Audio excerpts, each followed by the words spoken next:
This is the e-bike guy, but I'm just starting up a YouTube channel about e-bikes and stuff like that. So I thought, start doing the basic videos first. Why not, kind of deal. And one of the most basic ones is what kind of gear should you ride or wear while you're riding an e-bike. Well, so let's start off with the actual main basis of what the law says right now. Is all you need is a bicycle helmet. A regular bicycle helmet, nothing too fancy. So it would be like this one right here, and this one, yeah, just regular bicycle helmet, whatever, kind of the styrofoam stuff and a little bit of padding, not too bad, but that's all you need by law. That's the legalization part of it, is that's what you need, bare minimum, this. But then some people do like getting something called the full face helmet, which is an actual motorcycle helmet. But this one is actually a snowmobile helmet, so it has a little more extra insulation in it and stuff like that, but it's still basically a motorcycle helmet because it is DOT and Snell approved, which is Snell is like better than DOT, and DOT is an acronym for something, but I do not know. I can't remember. But it's basically just a safety rating of basically saying you could wear this basically using a snowmobile or motorcycle, whatever you really kind of want. But some people do use it's usually just DOT, not Snell, because Snell's more expensive, but DOT approved full face helmets, which is kind of a waste of money. And wearing a full face helmet for like a e-bike, e-scooter, any of that, except for there are ones that look like crotch rockets that, yes, full face helmet would work with. But the ones that I like, the ones I use, it is a motorcycle helmet too. I actually wore it when I was riding a motorcycle before too. Different story, not gonna tell.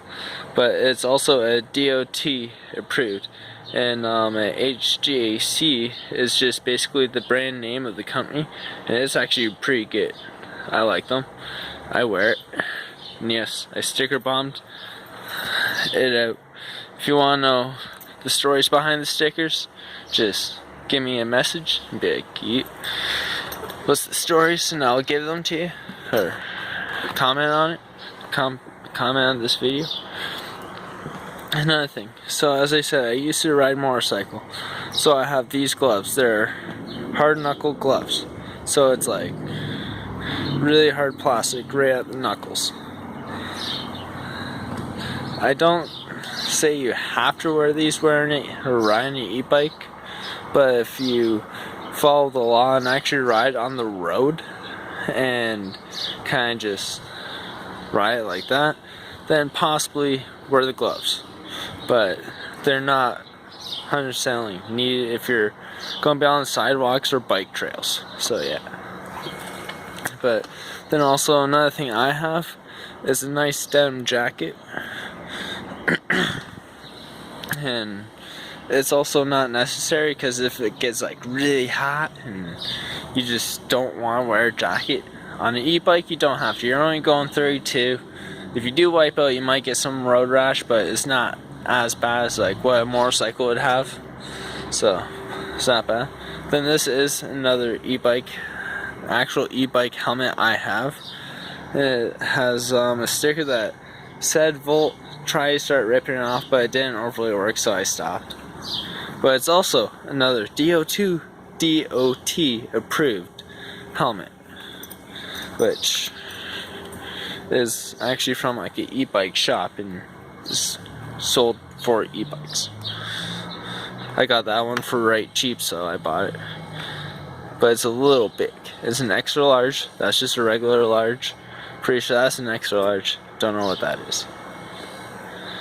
And then I did take it out for a ride, as I had an earlier video, and yes, it was pretty fine. I just had to fidget with the brake line tension, but it wasn't too bad. And if you ask how to fidget with the brake line tension, it's just this little bolt here. because the brake line goes through the spring, and this is where it is, and it attaches to the lever here to be able to brake it. But right now you can tell it's a little loose the way I gripped it, so I do know it needs to be tightened just the slightest bit. But you have to make sure it's not rubbing. But if you don't have a center stand on it, like I don't, because every single time I made a left-hand turn, the center stand would rub against the road or the sidewalk, and I didn't like it, so I took it off. Plain and simple. Just to personal preference. Because then people ask, well, like, oh, how do you work on the back tire if you need some things done to it? Like, if you want to actually check the tension and make sure it's not rubbing, you just have to put it on the center stand, spin the tire, and then you'd be able to hear if it was rubbing or not. But what I do is I have a big toolbox, and I put it like underneath right here area, and then make sure the toolbox is not touching the tire, and then that's how I do it. But then also another easier way to do it without trying to fidget with it is just ride it. If you feel it rubbing, and then also